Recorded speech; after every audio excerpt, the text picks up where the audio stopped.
NetCredit is here to say yes, because you're more than a credit score. Apply in minutes and get a decision as soon as the same day. Loans offered by NetCredit or lending partner banks and serviced by NetCredit. Application subject to review and approval. Learn more at netcredit.com/partners. NetCredit. Credit to the people. Ryan Reynolds here from Mint Mobile with a message for everyone paying big wireless way too much. Please, for the love of everything good in this world, stop. With Mint, you can get premium wireless for just $15 a month. Of course, if you enjoy overpaying, no judgments, but that's weird. Okay, one judgment. Anyway, give it a try at mintmobile.com/switch. Upfront payment of $45 for 3-month plan, equivalent to $15 per month required. Intro rate first 3 months only, then full price plan options available. Taxes and fees extra. See full terms at mintmobile.com. You can support this podcast at patreon.com/partnersincrimemedia. This week's Law & Order Marathon winner is Ryan Waldrop of Gulf Breeze, Florida. Ryan will get a marathon decal showing they watched 26.2 hours of their favorite crime show. To be next week's winner, sign up at lawandorderpodcast.com. I'm Kevin Flynn with Rebecca Lavoie and Sonia Sells, and these are their stories. You think you know who did it, but you don't know who did it. Law and order, law and order, law and order. It's no ordinary police procedural, baby. It's the FNOG of police procedurals, baby. Law and order, law and order, law and order, law and order. These are their stories, these are their stories. Welcome to These Are Their Stories, the podcast about network TV's most enduring crime franchise and the real-life cases that inspired their shows. I'm Kevin Flynn. Each podcast, we break down an episode from either Criminal Intent, SVU, or Original Recipe. And today we're looking at Special Victims Unit Season 10, Episode 22, Zebras. Stuckey. Looks like he commingled the evidence, meaning the DNA on the knife could have come from cross-contamination, which means my client waltzes right out the door.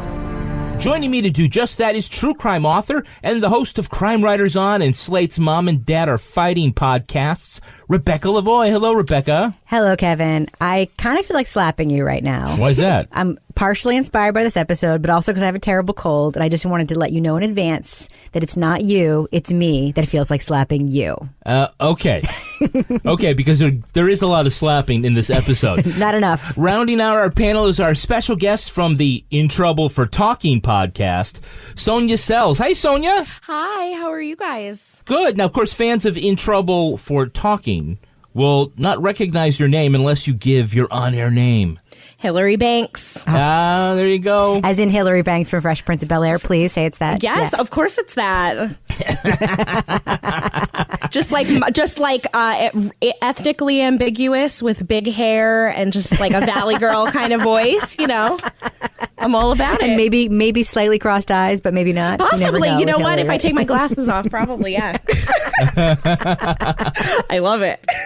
Well, tell us, how did you get into SVU? So when I was a kid, I've had very macabre interests my entire life. Can't really explain it, but I remember distinctly coming home from a school dance, and my dad was watching TV. I was in middle school, and I was my dad was watching TV, and he was a big true crime buff, and he was watching SVU, a particular episode called Angels, I think season 4, episode 4. And I remember thinking, I can't believe they're doing all this on TV, but I love it. Well, remind us what happened in that episode.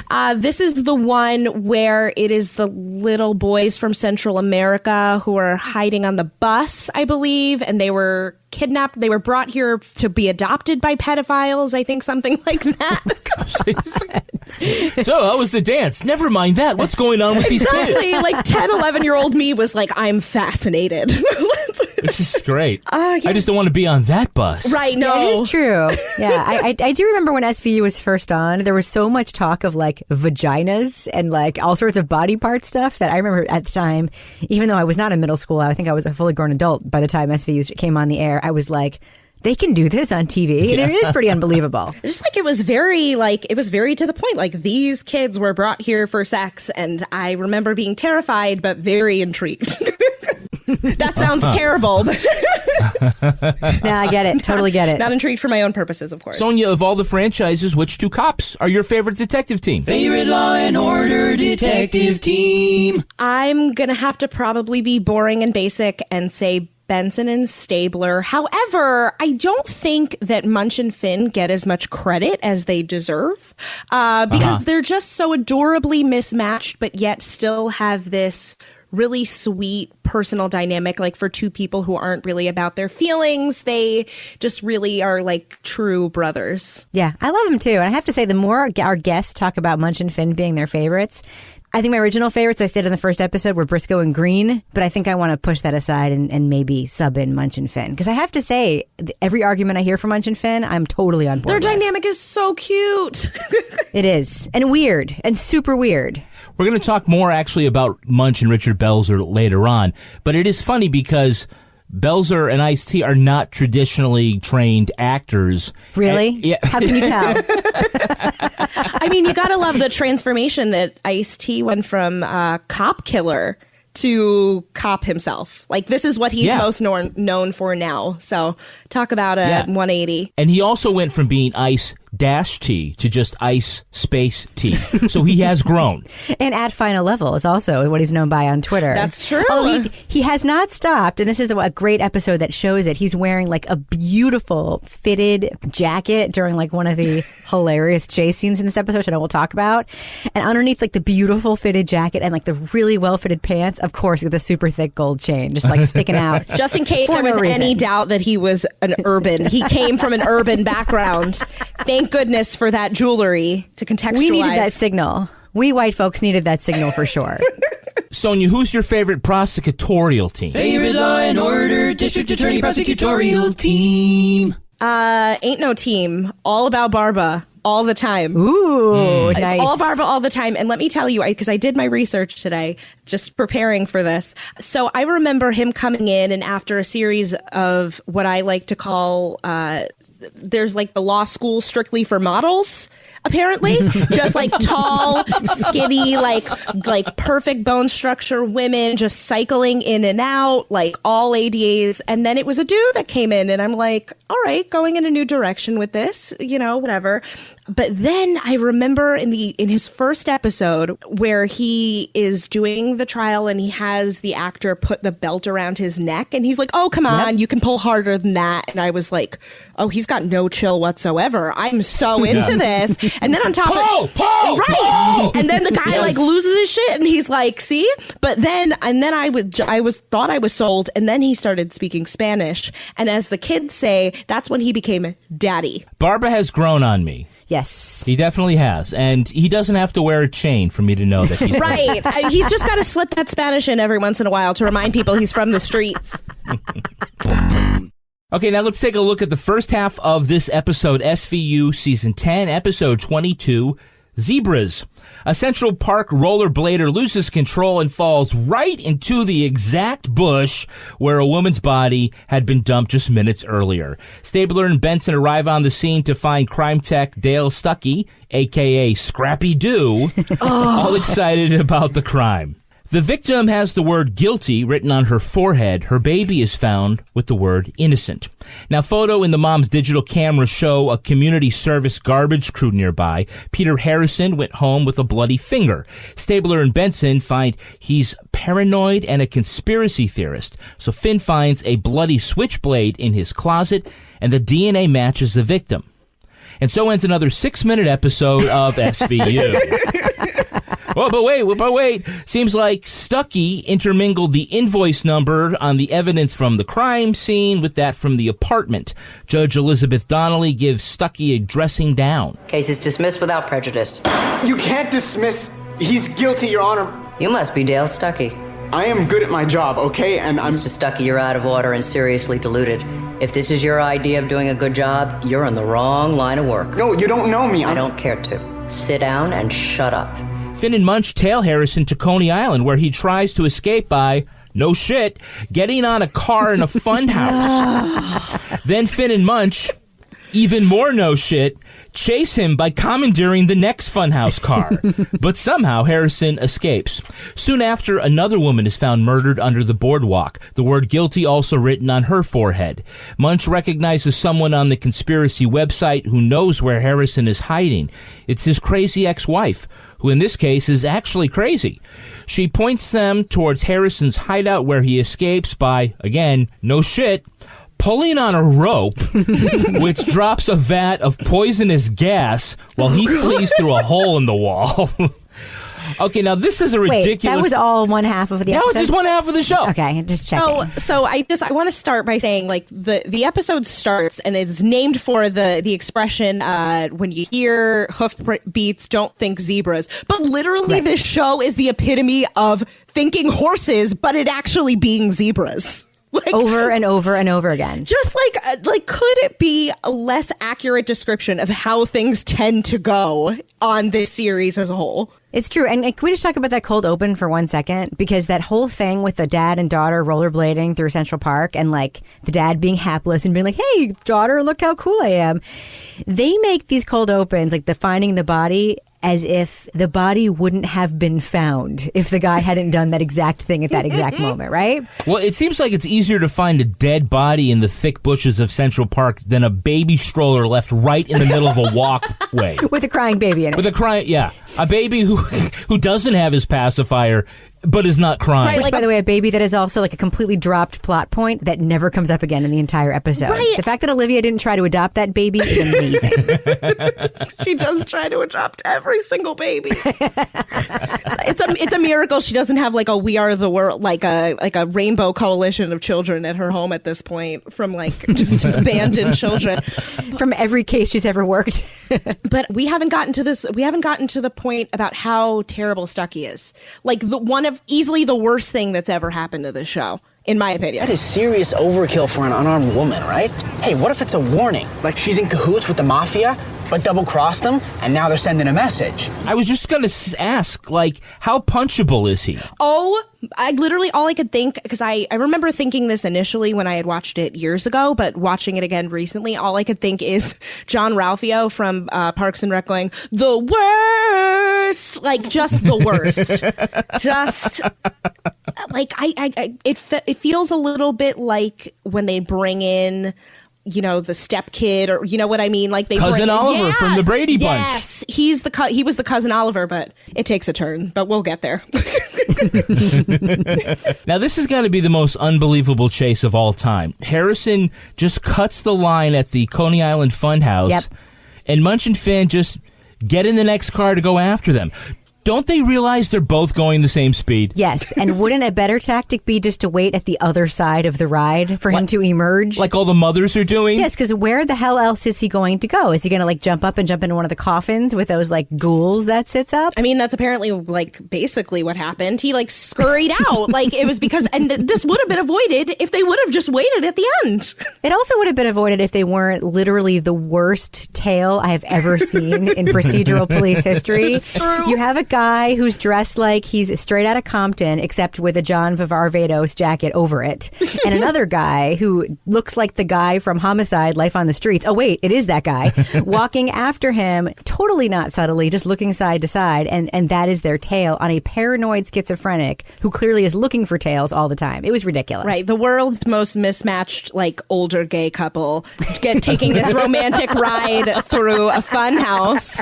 Like how adorable! That's why everybody let them cut the line, right? As if Brooklynites wouldn't be mad as hell that you just jumped the line. Like a group of people just jumped the line. I mean, I am New York adjacent, but we're not going to let that shit fly. Like you're not a line cutter on my watch. Yeah, and it's kind of like they didn't even say anything to each other. They just gave each other that look like, okay, quick, we're going to get in and go after him. Come on, jump in. It was tough. Pull the rail down over our thighs so we don't fall out. They were acting as if it was one of those scenes in Mission Impossible where someone like jumps off a building and the cops also jump off a building. That was the expression on their face. Like it was like, and then this stupid like teacup chair just kept spinning and spinning and spinning. Yes, yeah, Sonia, what did you think about inside the funhouse where it was scary? I don't know. Like, what a waste. And then just their deadpan reactions to all the things that are happening simultaneously. Like, what was the purpose of this except to add just visual elements of just confusion? Like, what?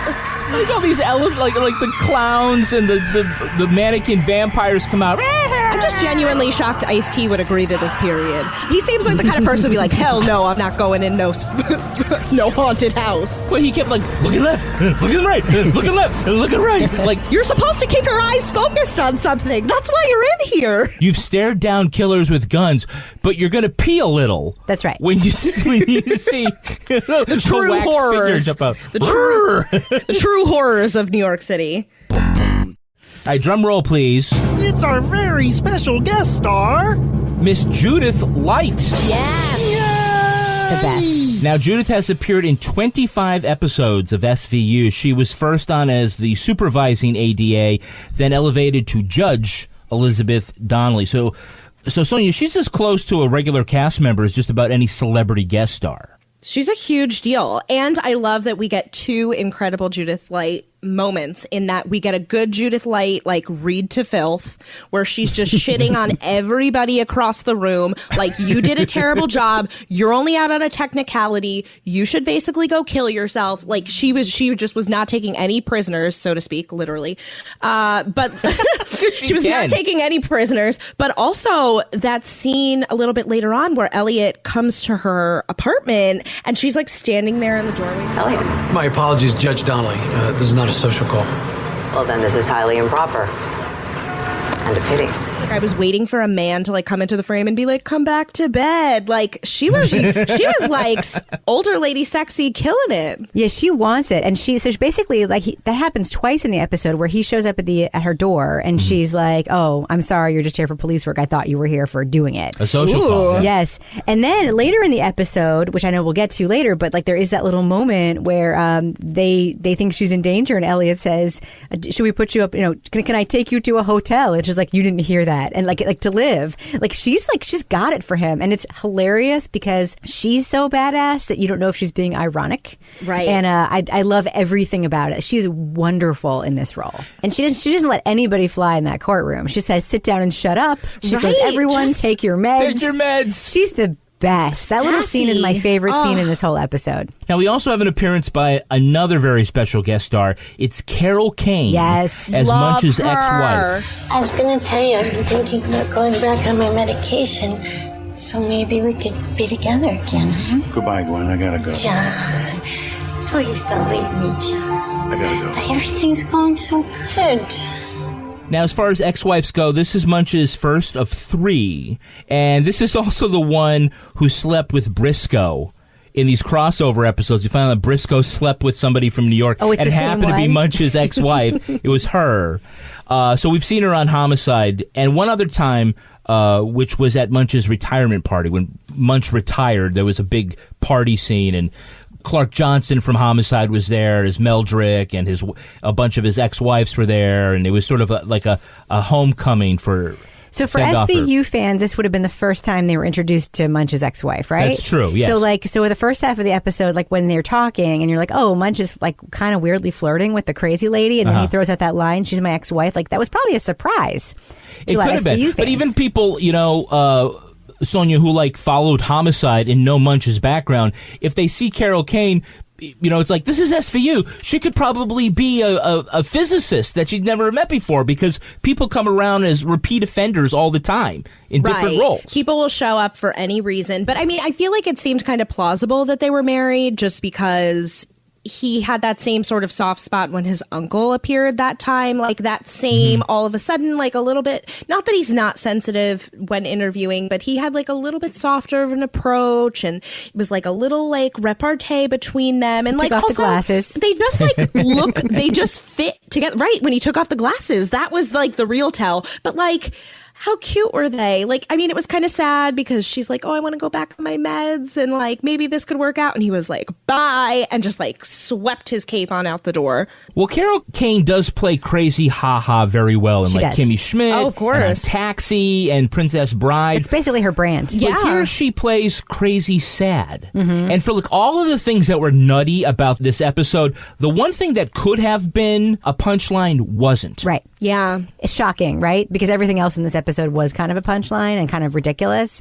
But no, it was very sweet and it was well done. I think that the implausible thing would be that Munch's ex-wife would also know this other dude in a city of 8 million people. And also that he was so ridiculous. quick to remember her username on this website. Like, he was like right with it. Like, I know that lady. We're going to go talk to her and know exactly where she was in that moment. So, take all of this with a grain of salt, as per usual. Now, we do have a Hey, It's That Girl. Hell yeah, we do. Hey, it's that girl. Rebecca, can you name the actress who plays Harrison's lawyer?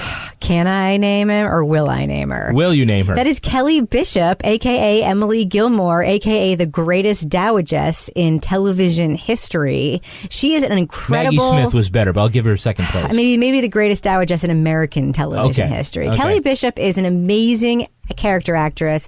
Long before Gilmore Girls, if you just IMDb her, you will be like mind blown.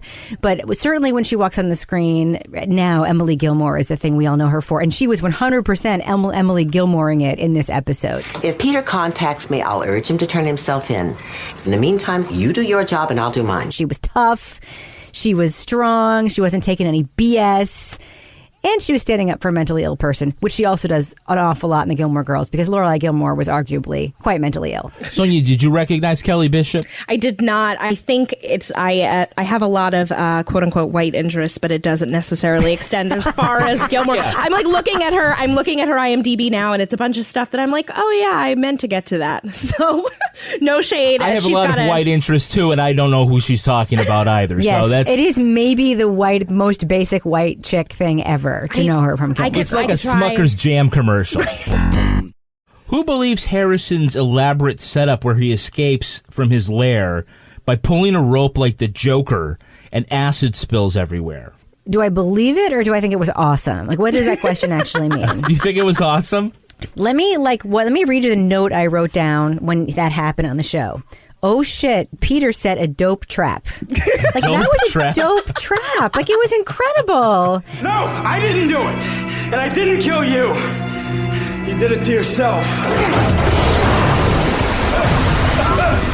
To sort of see those guys kind of like choking out as smoke fills the room, like, I thought it was super cool. A little bit Joker, but it was cool. How long did he have that ready? Like, is there an expiration date on that? Was there a top that was loose but not loose enough that air couldn't get in? I don't know a ton about science, but I have a lot of questions. He was real ready with that, just like kerplunk. It was all gone. It spills because there's a hole in the top. Now, wouldn't it just be emitting gas fumes like always and forever until he spills it? Or wouldn't it like mess up the half-life? I don't know. Like I said, I don't know science terms, but wouldn't that like compromise the acidity or like whatever? Like, guys, wouldn't it also have been better to wait on the other side of the funhouse for that dude to come out rather than following him into the funhouse? Exactly. I'm just saying, are we really like gonna like pick at like details here in this episode? True. No, but I also love the second part, which is like he knocked a hole in the wall, which just happened to be right next to a ladder that went up to a sewer grate or something. Like, good luck. Like, I can't find the stud in my wall to hang a photograph. That's right. You know, I can attest that you cannot. Yeah, without putting a nail through a wire, causing a fire. And this guy's like, oh, I got the perfect escape plan, and no one's ever going to come the opposite way in to get me. No, right. Never. Like, thankfully, they were standing exactly where they were supposed to be standing for this plan to work. Oh, what happenstance. I think Stabler and Finn thought they were in a game of Donkey Kong. Something like that. Yeah, Mousetrap. They have to jump over this barrel and climb up this ladder.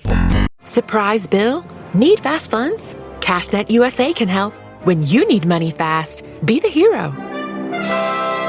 Apply in minutes at cashnetusa.com and get a fast decision. All loans subject to lender approval. Speed of funding is subject to verifications and your bank's processing times.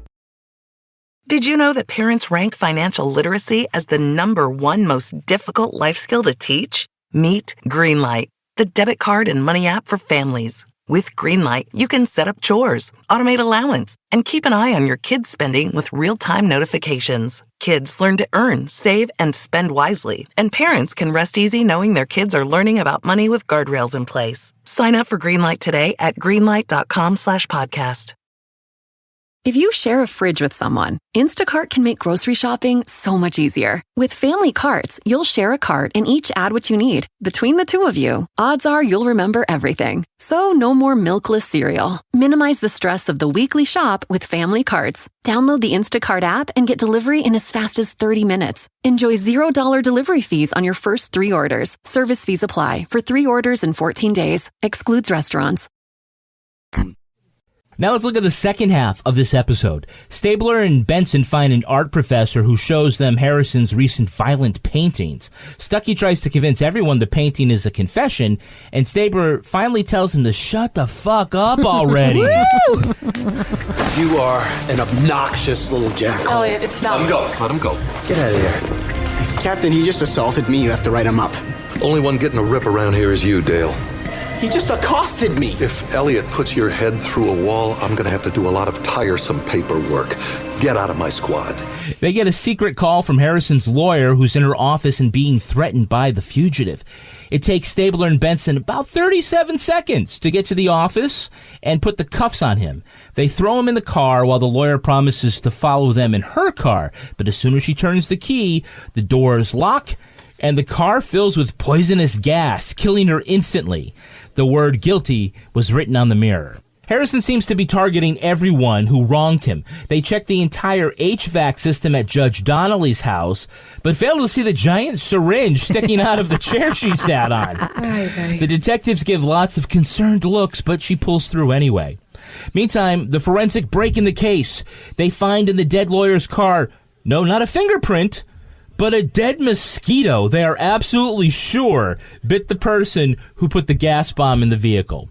Crime Tech O'Halloran calls Stabler to the lab to share the results, but when he gets there, he finds O'Halloran stabbed to death on the floor and the computer showing the DNA in the mosquito belongs to Stuckey. The evil tech knocks him out from behind and answers Stabler's phone, telling Benson he very specifically has gone out for sushi. A bound and duct tape Stabler gets to hear Stuckey's rant about getting back at everyone who's humiliated him. Monologuing. Before he can finish the detective off, Benson shows up. She wins Stuckey's trust by bitch-slapping the shit out of Stabler. She fools him by planting a kiss on him, and then positions him just in the right spot for Stabler to kick him in the nads and take him out. When Elliot asks Olivia how he knew his life was in danger, she says, I know you don't eat raw fish. Right. No, it wasn't even that. It was like, Stabler, raw fish? No way. Like, something's wrong. Like, we get it. He's not cultured. Like, we get Thank you for that additional clarification.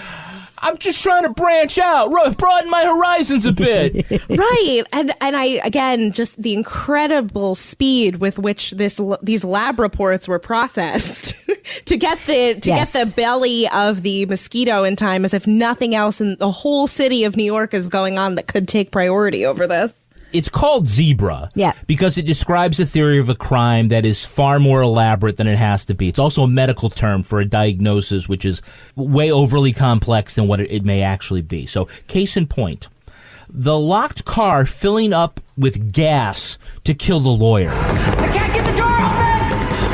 I tried to warn her! No one gets out alive! The tentacles are everywhere! Yes. Could they just shoot her or something? Why does it have to be like the Riddler trying to kill off Bruce Wayne? Right. The more implausible Zebra in that whole scene. Did you see Emily Gilmore's office, by the way? Gorgeous, right? Yeah. Incredible views. Did you see her clothes in the whole episode? Gorgeous, right? Yeah. She drove a Nissan? No fucking way. That lawyer would drive a Nissan. It was the only thing I could look at was the badge on the front of that car. I was too busy looking at the badge. I saw it filling up with smoke a minute after it started happening. That is a spectacular point. Spectacular point. So you think it was a mercy killing then because she drove a Nissan? Nissans are for people who have to buy a car but who actually hate cars. That's what I've decided about Emily Gilmore's choice there. And Sonia, what do you drive? I don't drive, but so don't worry about. I'm not personally offended by this, but it's true though. If she's she works. She said she was introduced through Peter because she was managing the estate after the parents died in a plane crash, and she does have a spectacular wardrobe and is so well put together. So it's it is kind of not equal that she would drive a Nissan. It's a small detail, but also, did we ever find out in the episode at the end? There was so much happening at the end, and the monologuing at the end by Peter Harris/Harrison was like so like Batman from 1960s. Or Dr. No. I'm going to explain now, Mr. Bond. Did he do the gas, or did Stuckey do the gas? Stuckey did the gas, right? Okay, because the whole time the gas is happening, Peter's like, well, she deserved it. Like, it's very confusing. Let me mansplain this for you, Okay, Rebecca. thank you. I appreciate it. I always love when you mansplain. After Harrison left court, he didn't offend ever again. But he did kill the first people? He killed the woman. Okay, we're sure. The first woman in Central Park. Okay. But the woman at Coney Island. He didn't kill her. The gas bomb. I got that. I got all that. All that was got Stuckey. That. It was all Stuckey. All that was Stuckey. Okay. Did anybody else get really bothered by the fact that Stuckey messed up this case the first time, yet they kept him on it? Yes! I have that note. Why would he be allowed to touch anything? He should have at least been on with him. He should have been on administrative leave for sure.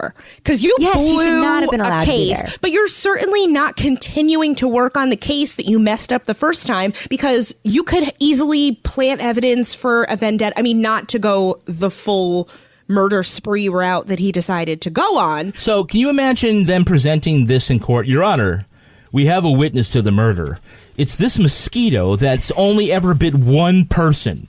Because that's exactly how mosquitoes roll. They only bite one person, and then they die in the gas chamber. But, like, how convenient that the mosquito was in the car at that moment and died and is still physically there after biting Stuckey, of all people, as opposed to the attorney who's driving that car around the rest of the time, anybody else who's around.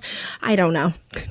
Well, here's what I don't get. They have Harrison in custody. Why are they still, like, doing these DNA tests when they believe he's the one who just killed the lawyer? Because the earlier things they know are tainted, because they know that what's-his-face, Stuckey, effed it up. So they actually they have to find a new DNA connection.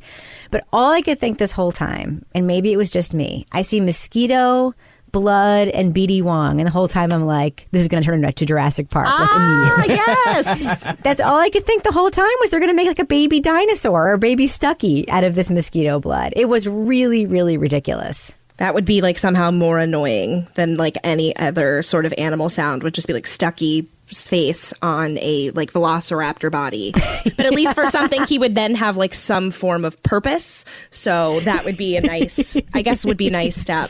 But why isn't Stuckey scratching his mosquito bite?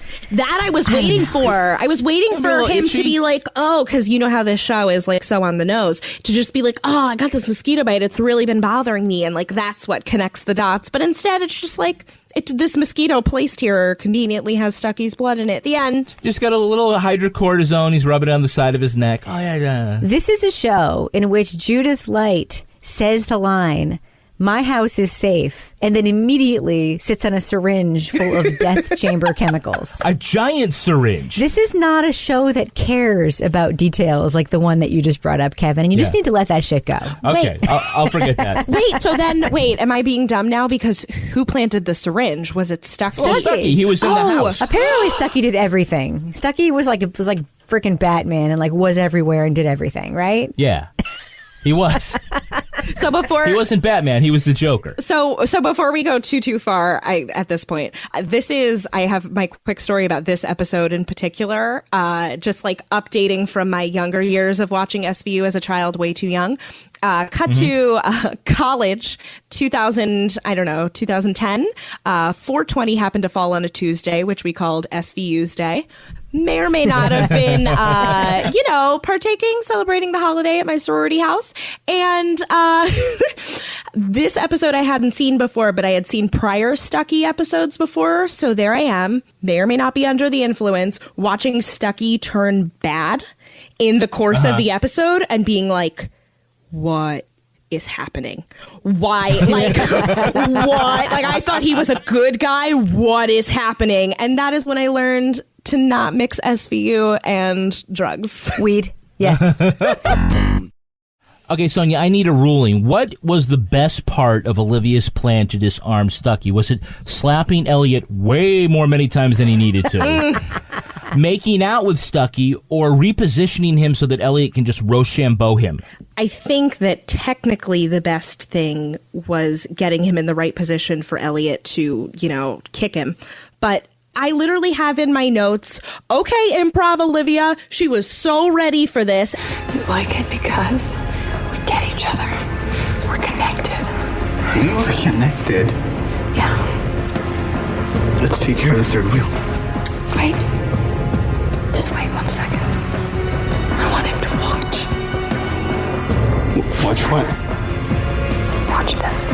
And then I have after that, oh, Liv, too far with the kiss, too far, too far, too far. Like, you could have made that point. Like, how fragile masculinity is Stuckey that he's like, I'm doing all this to prove that I'm not an idiot. And then all he needs is like some female attention to like get his guard down. I would be like, I don't trust you. Like, well, I think it was a good team effort because like she warmed up that little spot where he had to kick. Yeah. He got it going. She got it going, and then, yeah. She did. Well, I, for one, loved how quickly she was able to transition into, I've been waiting for years for someone to give it to this guy. Yeah. Like, I loved it. And I kind of think that scene was a nod to people like... You think that you're the only one whose life is hell because of this prick? Live, do this. Live, do that. I'm sick of it. No, don't. Sick of it. I want to hear him scream. Don't you touch me. Did somebody say you could talk? Both of you, shut up! Don't do it, bitch. Don't hit No me! more orders out of you, pal. I loved it. And I kind of think that scene was a nod to people like me who, as much as I've always been an SVU fan and I was kind of watching this whole thing, like Elliot is like really fucking annoying and totally slappable in so many ways that Olivia Benson is not. So to see her do it so many, first of all, we see him get cut and stabbed like 14 times, which is, for me, kind of funny, like in a weird way. I don't know. And then just like constant repeated stabbing. I don't know. I loved it. And I loved how when she was kissing Stuckey, then the thing they should have looked at Elliot over Stuckey's shoulder. Like, ready? Or something. Yeah. It was awful and weird, but she figured it out really, really fast. Yeah, between Finn and Munch, they can look at each other and say, yeah, let's go on the fun house. But Benson and Stabler look at each other and it's like, yeah, kick him in the nuts. What's this elaborate plan? I still think that the let's get on the fun house is more of a nuanced kind of explanation of their relationship than just like, yeah, let's get this guy. I don't know. It's just, can't believe. We had a previous guest describe Finn and Munch as the Abbott and Costello of SVU. I think I described them as well, and the Abbott. more episodes, I think you did too, but the more episodes I watch of this, the more I realized you're right. They're there for both comic relief and then also just to change the texture of it for the rest of us. Oh, yeah. But I don't ever see Finn kissing somebody just so Munch can kick him in the balls. Never. Never in a million years. He's still getting used to his gay son like 15 years after. Right. Like I also didn't realize that was something I wanted to like have them make that signal until you brought it. There's a lot of things I didn't know. I didn't know I wanted to watch Donnelly and Stabler bone until like we're recording right now. There's a lot of things. NetCredit is here to say yes, because you're more than a credit score. Apply in minutes and get a decision as soon as the same day. Loans offered by NetCredit or lending partner banks and serviced by NetCredit. Application subject to review and approval. Learn more at netcredit.com/partners. NetCredit. Credit to the people. Did you know 39% of teen drivers admit to texting while driving? Even scarier, those who text are more likely to speed and run red lights. Shockingly, 94% know it's dangerous, but do it anyway. As a parent, you can't always be in the car, but you can stay connected to their safety with Greenlight Infinity's driving reports. Monitor their driving habits, see if they're using their phone, speeding, and more. These reports provide real data for meaningful conversations about safety. Plus, with weekly updates, you can track their progress over time. Help keep your teens safe. Sign up for Greenlight Infinity at greenlight.com/podcast. Instacart is here to keep you on the couch this basketball season. With pre-game rituals and post-game interviews, it's hard to find time for everything else. Let Instacart handle your game day snacks or weekly restocks with delivery in as fast as 30 minutes. Because it's bad luck to be hungry on game day. Download the Instacart app today and enjoy $0 delivery fees on your first 3 orders. Service fees apply for 3 orders in 14 days. Excludes restaurants. All right, let's take a look at the real-life story that inspired this episode. It's time for Ripped from the Headlines. You think you know who did it. You think you know who did it. But you don't know who did it. You don't know who did it. Ripped from the headlines. A key plot point in this episode concerns Munch and his ex-wife, both believers in conspiracy theories. In real life, actor Richard Belzer is also an avid believer in conspiracy theories, a trait that was written into his character more than 25 years ago. A stand-up comedian, Belzer got his shot as a network regular on the cast of NBC's Homicide: Life on the Street, where Munch first appeared as a detective in Baltimore. Director Barry Levinson said at first Belzer was not comfortable in the role and was poor at delivering his lines. Levinson began to incorporate Belzer's own views into the character, such as his belief that the CIA plotted to assassinate President Kennedy. Belzer began playing Munch in crossover episodes in other TV shows, including an appearance with the conspiracy buffs known as the Lone Gunman on The X-Files. When Dick Wolf brought Munch to SVU, he retained the character's paranoid views. Richard Belzer has written 4 books about conspiracy theories, including JFK, UFOs, and Elvis. His most recent book, Someone is Hiding Something, deals with the mysterious disappearance of Malaysia Airlines Flight 370.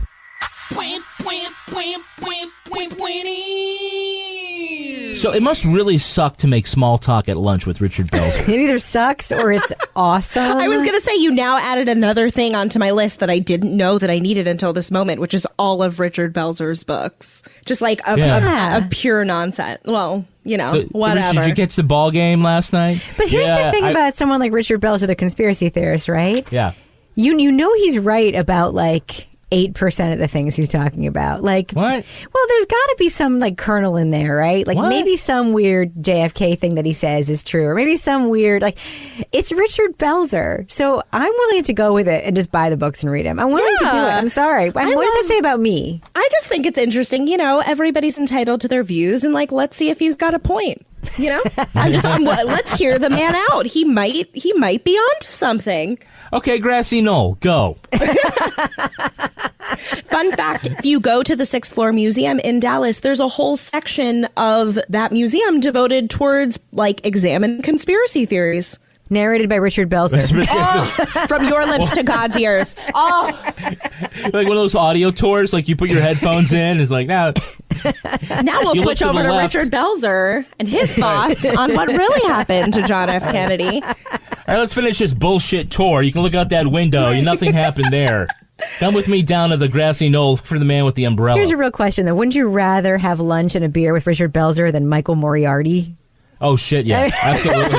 Absolutely. All right, now let's go like way back to the first season of Homicide. They had some really great actors in season 1. Ned Beatty, Yaphet Kotto, and a young Andre Braugher and Academy Award winner Melissa Leo. Now, Richard Belzer's addition to me is just stunt casting. Yep. I mean, it's kind of a...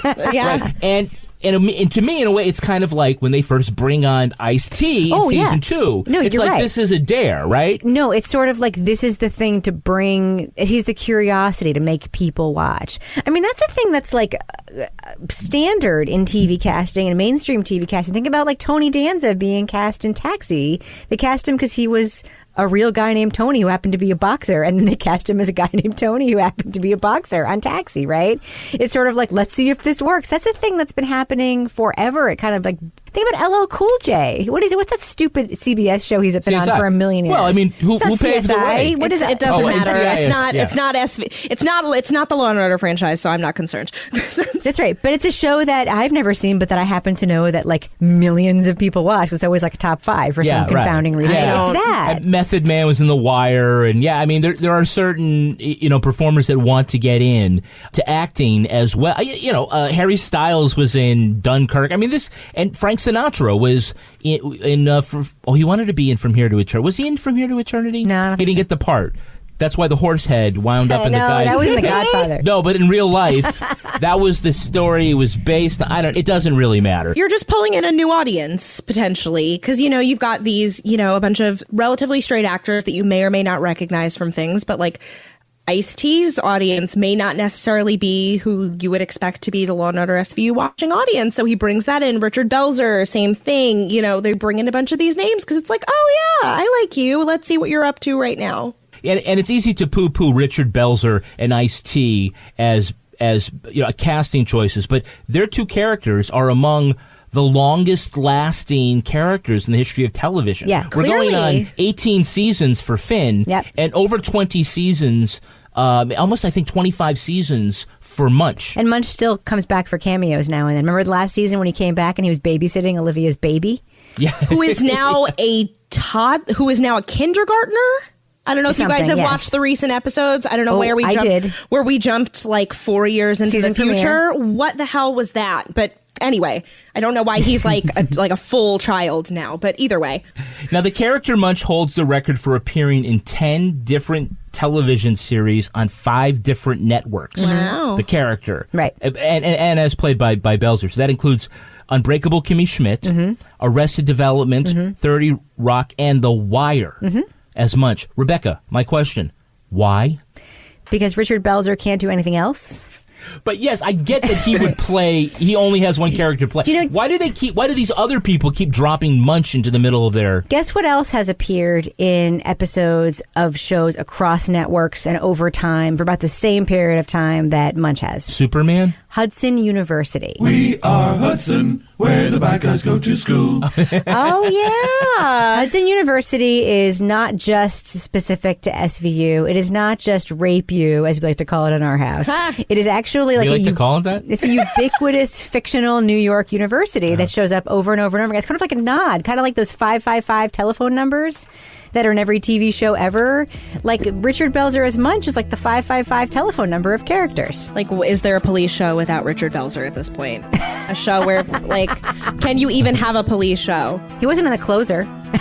Then it doesn't count. It doesn't count if Richard Belzer doesn't appear on it as Munch. Hey, that's going to do it for us. I want to thank our guest, Sonia Sells. Sonia, where can our listeners follow you online? So you can follow me at Sonia Marie Says on Twitter, and you can find In Trouble for Talking, my podcast, on your regular podcast apps. And Rebecca, you usually get in trouble for talking. How can our listeners follow you? You can find me on Twitter and Instagram at Reb Lavoie, and of course listen to our flagship show, Crime Writers On. But if you want to find me like tomorrow, you might find me at the urgent care begging for antibiotics. Aww. That's all right. Just don't sit on any syringes. You can also tweet to us at Law & Order Pod and follow us on Instagram at These Are Their Stories Podcast. Our newsreader was Cy Frater. Our theme music was composed and performed by Uncanny Valleys. Line editing by Henry Lavoie. Content assistance from Travis Roy. Lily Flynn handles promotions. If you enjoyed this podcast, leave a review on Apple Podcasts, unless you're an asshole, and just skip it. All clips in this podcast were used in compliance with the U.S. Copyrights Act fair use exemption for criticism and commentary. Special thanks to the elite squad of the Law & Order Wiki community for preserving the evidence. If you want to know what episodes we're talking about in our upcoming shows, go to lawandorderpodcast.com. Sign up for our newsletter for a chance to be our next Law & Order Marathon winner. These Are Their Stories was recorded in Square Egg Studio and is a production of Partners in Crime Media.